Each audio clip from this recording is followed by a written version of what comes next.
উপস্থিত সমস্ত সাথীদের 21-এর শুভেচ্ছা এবং সংগ্রামী অভিনন্দন। তো অনেকক্ষণ ধরেই আপনারা শুনছেন এবং কিছুক্ষণ আগে আমাদের যে বন্ধুরা যে আদাব নাটক মঞ্চস্থ করলেন তাদেরকে বিশেষভাবে অভিনন্দন। তো আজকে একটা নতুন দিনে এবং নতুন অবস্থায় আজকে আমরা সকলে মিলিত হয়েছি। হয়তো কিছুটা অবস্থাও আমাদের বাধ্য করেছে আজকে এই জায়গায় সকলকে নিয়ে আসতে।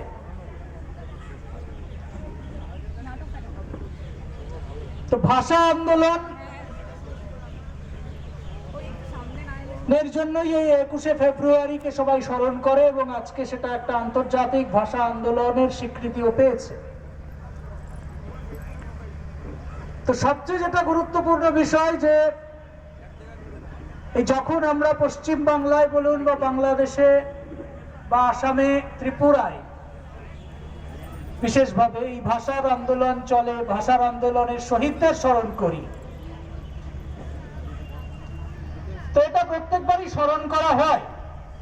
কিন্তু অদ্ভুত একটা সংস্কৃতি আবার আমরা দেখি এই পশ্চিম বাংলাতেই দেখা যায়।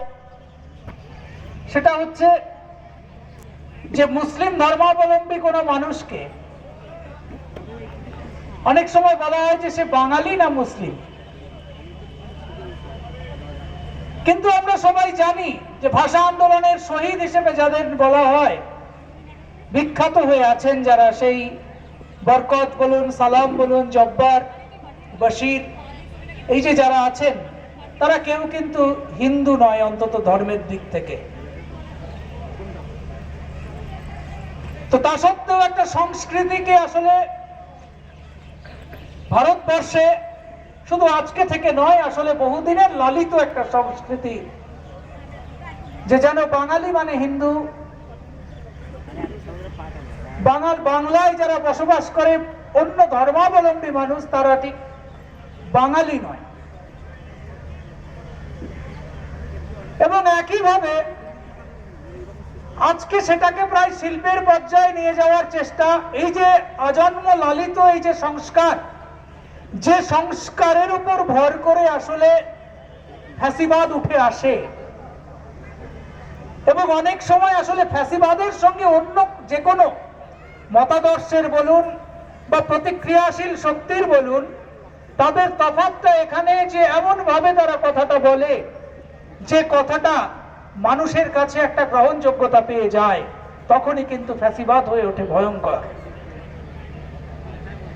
যেমন এই যে বললাম কথাটা, যে বলছে তুমি বাঙালি না মুসলিম, এখান থেকে কথাটা কি আসছে, যারা মুসলিম তারা অনুপ্রবেশকারী, যারা মুসলিম তারা অনুপ্রবেশকারী, মানে তারা বাঙালি নয়। এটাকে বিজেপি সামনে নিয়ে আসছে। তার সাথে এবারে কি এলো না, বাঙালিতেও বিষয়টা সীমাবদ্ধ থাকলো না, হিন্দু, হিন্দি, হিন্দুস্তান, এক জাতি, এক রাষ্ট্র, এক ভাষা ইত্যাদি নানান কথা শুনতে শুনতে আমরা অনেকটাই আমাদের কান অভ্যস্ত হয়ে উঠেছে। তাই অন্য সমস্ত দলের থেকে তফাৎটা এখানে না যে ধর্মে ধর্মে, জাতিতে জাতিতে, বর্ণে বর্ণে সমস্ত ক্ষেত্রে বিভাজনটা শুধুমাত্র মতাদর্শের জায়গায় লালন করা নয়, সেটাকে জনগণের মধ্যে, জনতার মধ্যে ছড়িয়ে দিয়ে জনগণের মধ্যে সেই বিভাজনটাকে তৈরি করা এবং তার উপর দাঁড়িয়ে শাসন, যেটা ফ্যাসিবাদ সবচেয়ে ভালোভাবে করতে পারে, ফ্যাসিবাদী মতাদর্শ যেটা সবচেয়ে ভালোভাবে করতে পারে।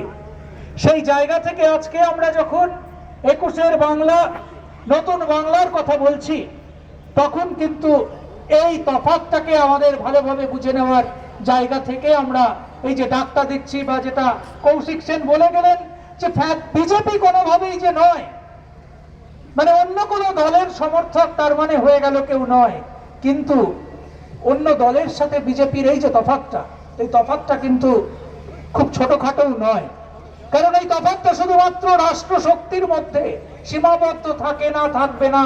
এই তফাৎটা উঠে আসবে আপনার আমার ঘরের মধ্যে, যেটা তুলে আনা হয়েছে। রাষ্ট্র বলতে আমরা বুঝি, যারা মার্ক্সবাদী তারা জানি যে রাষ্ট্র মানেই হচ্ছে দমনের যন্ত্র। যারা মার্ক্সবাদী তারা জানি যে রাষ্ট্র মানেই হচ্ছে সেটা জনবিচ্ছিন্ন, সমাজ থেকে বিচ্ছিন্ন, কিন্তু সমাজের উপরেই চেপে থাকা একটা প্রতিষ্ঠান, যে প্রতিষ্ঠান জনগণকে দমন করে, শাসন করে বিভিন্নভাবে। কোথাও তার রূপ সংসদীয় গণতন্ত্র, কোথাও তার রূপ রাজতন্ত্র, কোথাও তার রূপ অন্য ধরনের কোনো স্বৈরতন্ত্র। কিন্তু এখানে ফ্যাসিবাদ কি করে?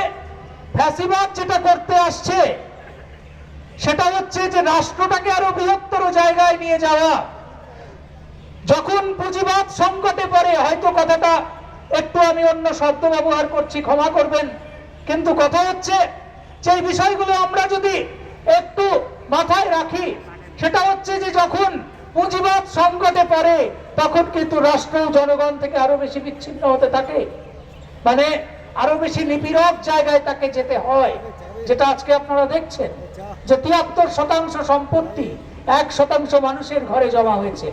এই যে বলছে কাজ দেব, দেবেটা কোথায়?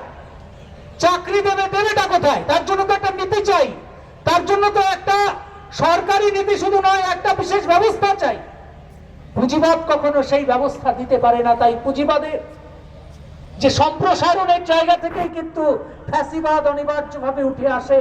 কারণ পুঁজিবাদ নিজেই যে সংকটে জড়িয়ে পড়ে, যে অসমাধিত দ্বন্দ্ব ব্যাপক মানুষের সঙ্গে সে নিজেই জড়িয়ে পড়ে, সেখানে তাকে কিন্তু জনগণকে একটা অন্য কিছু, অন্য মতাদর্শে দীক্ষিত করে তাকে রাষ্ট্রের অঙ্গীভূত করে নেওয়া ছাড়া অন্য কোনো রাস্তা তার থাকে না।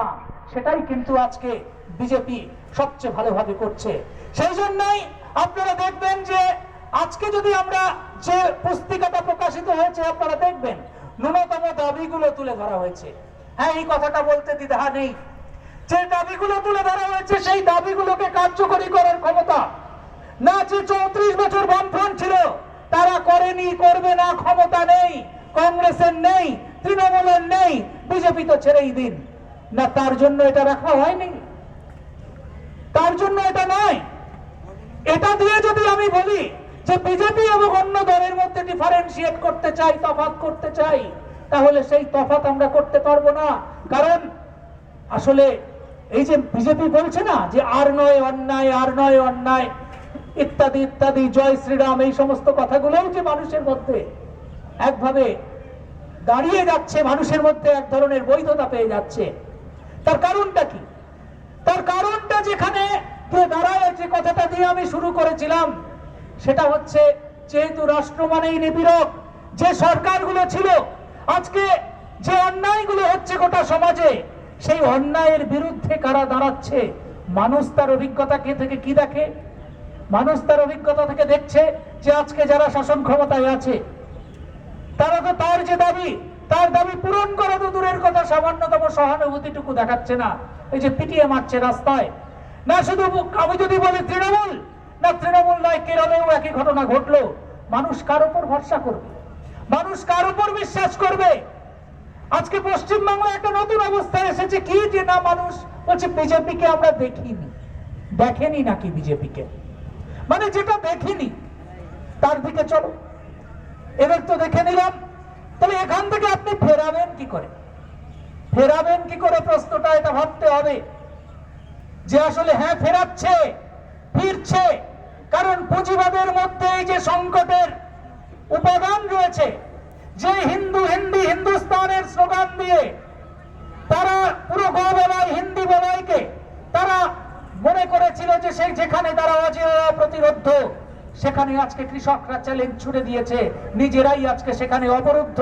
আজকে হরিয়ানার যে মুখ্যমন্ত্রী সে তার নিজের গ্রামে ঢুকতে পারছে না। হ্যাঁ, এটা আসার কথা, হ্যাঁ এটা আসার কথা, কিন্তু 1900 আসার কথা এটা যে ভারতবর্ষের যে ঐতিহ্য রয়েছে, ভারতবর্ষের মধ্যে যে সংস্কৃতি রয়েছে, হ্যাঁ বহুধা বিভিন্ন ভাষাভাষী মানুষ, বিভিন্ন ধর্মের মানুষ, বিভিন্ন বর্ণের মানুষ, যে সংস্কৃতি বৈচিত্র্যের মধ্যে ঐক্যের কথা বলি, তাতে অনেক সময় সংঘাত হয়, কিন্তু সেটা পাকিস্তান বা বাংলাদেশের ক্ষেত্রে যা হয়েছিল ভারতে তা হতে পারছে না। তার কারণ ভারতবর্ষে আজকে হিন্দুস্তান ওয়ালারা তারা কিন্তু নিজের জায়গাতেই আজকে অবরুদ্ধ হচ্ছে। যদি না হতো তাহলে অবস্থাটা কোথায় গিয়ে দাঁড়াতো ভাবতে কিন্তু গা শিহরিত হতে হয়। কারণ আপনারা দেখেছেন মুজফ্ফরপুরের যে মহাপঞ্চায়েত হয়েছে বা বিভিন্ন জায়গায় যে মহাপঞ্চায়েত গুলো হচ্ছে, সে রাজস্থান বলুন, সে ওই হরিয়ানা বলুন, উত্তরপ্রদেশ বলুন, এই উত্তরপ্রদেশের মুজফ্ফরপুরে তারা নিজেরা আলোচনা করছে যে কিভাবে বিজেপি একজন আরেকজনকে এই আদাবে যেরকম দেখলেন সেভাবে লাগিয়ে দিয়েছিল। এই রাকেশ টিকায়েত যিনি কৃষক নেতা, মুজফ্ফরপুর দাঙ্গাই পর্যন্ত তার নামও যুক্ত ছিল যে অন্য ধর্মের মানুষের উপর হামলা করার দায়ে। তারা আজকে লড়ছেন, তারা আজকে বুঝেছেন যে না, বিজেপি কত ভয়ঙ্কর। আসলে দাঙ্গাটা তারা করতে চাইছে, বর্ণে বর্ণে যে ভেদাভেদ তারা করতে চাইছে, তার একটাই কারণ, সেটা হচ্ছে মুকেশ আম্বানিদের পকেট ভরানো। এই সত্যটা বুঝে গেছে, যেটা আমরা জানি ছোট থেকে আমরা বিভিন্ন ধ্রুপদী সাহিত্যে পড়েছি যে ফ্যাসিবাদ মানে শুধুমাত্র সে একটি মতাদর্শ নয়। ফ্যাসিবাদ মানে হচ্ছে সেটা যে একচেটিয়া পুঁজির সবচেয়ে প্রতিক্রিয়াশীল অংশের আক্রমণাত্মক সন্ত্রাসবাদী শক্তি, যেটা আমাদেরকে শিখিয়ে গেছেন আমাদের বিভিন্ন শিক্ষকেরা। তো সেই জায়গা থেকে যদি আমরা আজকে বলি, সেই জায়গা থেকে কর্তব্যটা কি না, শুধু এটা একমাত্র কথা নয়। অনেকে এটা বলছেন যে ফ্যাসিবাদকে রোখার রাস্তা কি, যারা কম ক্ষতিকর তাদের পক্ষে গিয়ে দাঁড়িয়ে পড়ো, নিজেদের জায়গাটাকে ছেড়ে দাও। না, এতে ফ্যাসিবাদ রুখবে না, এতে ফ্যাসিবাদ রুখবে না। বরং আরেকটা কথাও শিখিয়ে গেছেন যে শ্রেণী সংগ্রামহীনতা ফ্যাসিবাদকে ডেকে আনে। যে কথাটা বলছিলেন আমাদের দীপঙ্কর ভট্টাচার্য বলছিলেন যে লড়াই আন্দোলনের মধ্যে দিয়ে উঠে দাঁড়াতে হবে। হ্যাঁ, ফ্যাসিবাদকে চ্যালেঞ্জ আপনি কিভাবে দেবেন? আজকে যদি মনে করেন যে তৃণমূল সরকারে থাকলে ফ্যাসিবাদ রুখে যাবে না, রুখবে না, তাদের নিজেদের দলটাই থাকবে কিনা সেটাই আজকে প্রশ্নের সামনে। তো তাকে দিয়ে আপনি রুখবেনটা কি করে? আমরা ওই সময় বলেছিলাম, যখন মমতা ব্যানার্জি বলেছিল যে এনআরসি কে নাকি আটকে দেবে, তো আমরা কি দেখলাম যে যখন এনআরসির ওই বিল পাস করছে বিধান লোকসভায়, সেখানে 8 জন এমপি অনুপস্থিত, তৃণমূল কংগ্রেসের 8 জন এমপি অনুপস্থিত। কিন্তু সারা পশ্চিম বাংলার মানুষ যখন ওই নরেন্দ্র মোদীকে বিমানবন্দরে নামতে দেওয়াতে বাধা দিচ্ছে, তখন আমার মমতা ব্যানার্জির পুলিশ গিয়ে তাদেরকে বাধা দিচ্ছে। আমরা জিজ্ঞেস করেছিলাম যে আপনি তো বলছেন আপনি থাকলে এনআরসি হবে না, আপনি থাকলে এনআরসি রুখে যাবে, কোথায় রুখবেন আপনি? সেইটা আমাদেরকে একটু বলে দিন যে আপনি কি পার্লামেন্টে তো রুখতে পারেননি, পারবেন না, সেই সংখ্যাগরিষ্ঠতা নেই। আর এদিকে রাস্তায় যখন ওই এনআরসির বান্দাদেরকে আটকানো হচ্ছে, আপনার পুলিশ, আপনি গিয়ে তাকে বাধা দিচ্ছেন, তো আটকাবেনটা কোথায় সেটা আমাদের বলে দিন। তো না, সেই উত্তর তাদের কাছে নেই, সেই উত্তর তাদের কাছে নেই। তাই আজকে আমাদের সামনে বড় চ্যালেঞ্জ, যারা আজকে একটা অন্য কথা বলি, যারা আজকে মেহনতি মানুষের কথা বলি, মেহনতি মানুষের আন্দোলনের মধ্যে আছি, তাদের কাছেই চ্যালেঞ্জ। হ্যাঁ, ফ্যাসিবাদকে যদি রুখতে হয় আমাদেরকেই রুখতে হবে, আমরাই পারবো ফ্যাসিবাদকে রুখতে। এই জায়গা থেকে যদি আমরা না দাঁড়াতে পারি, কখনোই ফ্যাসিবাদকে রোখা যাবে না। ওই বিভিন্ন লসাগু এবং গসাগু চলবে, ওই অঙ্ক চলবে, কোন দিকে বেশি আর কোন দিকে কম, সেই জায়গা থেকে কোন দিকে গেলে আমি একটু বাঁচতে পারবো না, সেই দিয়ে ফ্যাসিবাদকে রোখা যাবে না। বিজেপিকে রোখা যায়নি, কারণ আপনারা দেখেছেন যে ইউপিএ সরকার যখন এসেছিল, তখন ওই নরেন্দ্র মোদীদেরকে ক্ষমতা থেকে দূরে রাখার জন্য তাদের সমর্থন করা হয়েছিল। কিন্তু সমর্থন করা হয়েছে ঠিকই, কিন্তু তারা যে জনবিরোধী কাজগুলো করেছে, যে এখন তো দুর্নীতিতে আবদ্ধ হয়েছে, তার ফলে বিজেপি তো দূরের কথা, নরেন্দ্র মোদী প্রধানমন্ত্রীত্ব পেয়ে গেছে। তাই ফ্যাসিবাদকে রোখার জন্য শুধুমাত্র ওই ভোটের অঙ্ক করলে ফ্যাসিবাদকে রোখা যাবে না। তার মানে এটা নয় যে ভোটের অঙ্কের কোনো গুরুত্ব নেই, সেটাও আছে।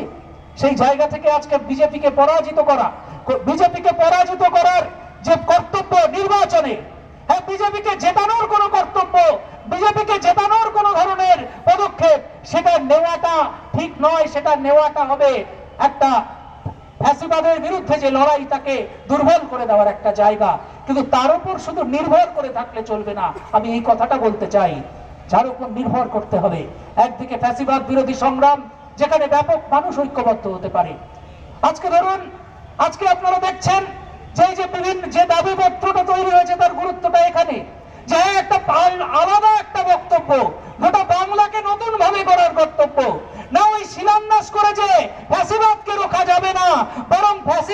সঙ্গে তাদের কথা এক হয়ে যাবে। সিঙ্গুরে মুকুল রায়ও ভুল করেছিল আর বলছে আমরাও ভুল স্বীকার করলে বোধহয় ভালো হতো। এইটুকু বুঝতে পারছে না তারা যে জনসমর্থনটা কি কারণে কমে গেল, আজকে বিজেপির কি কারণে বাড়ছে, তো সেইটা তো বুঝতে হবে। তাই আমরা যাকেই সমর্থন করি না কেন, সে যদি জনগণের পক্ষে না দাঁড়াতে পারে, আলটিমেটলি কিন্তু ওই জনবিরোধী শক্তি আরো চূড়ান্ত ভাবে জাঁকিয়ে বসবে। সেইটা আমাদেরকে বুঝে নিতে হবে। এবং সেই জায়গা থেকে আমাদের যে কর্তব্য, হ্যাঁ আমাদের কর্তব্য এটা, যেমন আগামী বিধানসভা নির্বাচনে অবশ্যই বিজেপিকে পরাজিত করার ডাক দিতে কোনো দ্বিধা নেই। কিন্তু যদি কেউ বলে যে জিতবে কারা, না জিতবে কারা এটা বলার মতন অবস্থায় কি আমরা আছি? হ্যাঁ জিতবে শাসক শ্রেণীরই কোনো একটা অংশ হয়তো, কিন্তু আমাদেরকে কি বলতে হবে, আমরা কি বলবো সেখানে? হ্যাঁ দুর্বল শত্রুর বিরুদ্ধে লড়া সহজ, কিন্তু শত্রুকে সবল করে দেওয়া বুদ্ধিমানের কাজ নয়। মানে যারা জিতবে তারা আমার বন্ধু হয়ে গেল, আর বিজেপি শুধু শত্রু, ব্যাপারটা এটা নয়। আসলে শত্রুদের মধ্যে বিভাজন যদি হতে পারে, যদি দুর্বল শত্রু থাকে, তাহলে কিন্তু তার বিরুদ্ধে লড়ে আপনার পক্ষে জেতাটা সহজ হবে। সেই জায়গা থেকে আপনি বিজেপিকে পরাজিত করুন। এবং সেখান থেকে না তো তৃণমূল আমাদের বন্ধু, না তো কংগ্রেস আমাদের বন্ধু, না তো বামফ্রন্ট আমাদের বন্ধু। হ্যাঁ এটা বলছি, বামফ্রন্টের কথাটাও উচ্চারণ করলাম এই কারণে, কারণ 34 বছরের অভিজ্ঞতাও আমাদের আছে। এবং আজকে তারা যে কোনো কথাই না শুনে সিঙ্গুরে যে গাড়ির কারখানা করার কথা বলছে, যে সিঙ্গুরে নাকি শিলান্যাস করে তারা সিঙ্গুরে কারখানাটা হয়ে গেলে নাকি পশ্চিম বাংলার চেহারা বদলে যেত, কিন্তু এই কথাটা তারা বলছে না যে ওই ন্যানো গাড়ির যে কারখানা সানন্দে যে বন্ধ হয়ে গেছে, বছরে একটাও ন্যানো গাড়ি বিক্রি হয় না, তাহলে সেই কারখানাটাই আজকে কোথায় চলে যেত? আজকে হিন্দ মোটর যে বন্ধ হয়ে আছে, গাড়ির কারখানা যে বন্ধ হয়ে আছে, না সেই কথাগুলো তো বলতে হবে। তাই আবার বিবেকানন্দের একটা কথাতেই বলা যায় যে চালাকি করে কিন্তু কোনো মহৎ কার্য হয় না, আমরা জানি। তাই কথা হচ্ছে, মানুষকে ভুল যদি আমি বোঝাই, সেটাই আমার কাছে কিন্তু বুমেরাং হয়ে ফিরে আসবে। তাই সত্য কথা বলুন, সত্যটাকে সত্য হিসেবে বলুন, না মানুষকে ধোঁকা দিয়ে ভুল বুঝিয়ে কোনো কাজ করতে গেলে আখেরে কিন্তু যারা সবচেয়ে মিথ্যেবাদী, যারা 10 লাখ টাকার স্যুট পরে বলতে পারে আমি চাওয়ালা, খুবই অবলীলাক্রমে তারাই কিন্তু জিতবে, এটাই কিন্তু স্বাভাবিক। তো কথা হচ্ছে যে আজকে অবশ্যই আমাদের সামনে একটা চ্যালেঞ্জ, সেই চ্যালেঞ্জ আমাদেরই নিতে হবে। যারা সত্যের পক্ষে, যারা ন্যায়ের পক্ষে লড়ছি, যারা মেহনতি মানুষের পাশে দাঁড়িয়ে লড়ছি, তাদেরকেই চ্যালেঞ্জ নিতে হবে।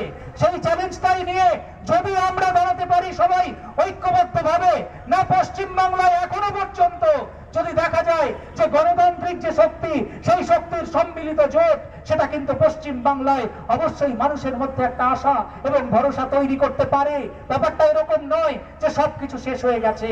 এবং আজকেও আমরা দেখলাম, সেটা হচ্ছে যে হ্যাঁ একটা সময় আলোচনা হতো যে সবই সাদা মাথার চুলের লোকজন বসে আছে, তো আজকে এটা ভালো লাগলো যে অনেক কালো চুলের লোকজনকে আমরা দেখছি যারা নতুন ভাবে উঠে দাঁড়াচ্ছে এবং বিজেপির চোখে চোখ রেখে, ফ্যাসিবাদের চোখে চোখ রেখে কথা বলতে শিখেছে। তাই সুভাষ মুখোপাধ্যায়ের কথাই শেষ করি, যে সুভাষ মুখোপাধ্যায় যখন লিখেছিলেন, সেটা হচ্ছে যে প্রিয় ফুল খেলবার দিন নয় অদ্য, এসে গেছে ধ্বংসের বার্তা। দুর্যোগ যাই হোক, যত দুর্বোধ্য চিনে নেবে যৌবন আত্মা। তো সেই যৌবন আজকে বিজেপিকে পরাজিত করবে, ফ্যাসিবাদকে পরাজিত করবে, এই আশা, এই বিশ্বাস আমাদের আছে। সবাই ঐক্যবদ্ধ হন, সবাই ভরসা রাখুন নিজের শক্তির ওপর, সবাই ভরসা রাখুন মেহনতি মানুষের ওপর, সবাই ভরসা রাখুন জনগণের ওপর, কারণ জনগণের ওপর বিশ্বাস হারানোটা পাপ, কবিগুরুর কথায় আমরা বলতে পারি। এই কথা বলে শেষ করছি। 21-এর বাংলার 21-এর যে শহীদরা, তাদের স্মরণ করে, গণতান্ত্রিক আন্দোলন, বিপ্লবী আন্দোলনের সমস্ত শহীদদেরকে স্মরণ করে শেষ করলাম। ইনকিলাব জিন্দাবাদ।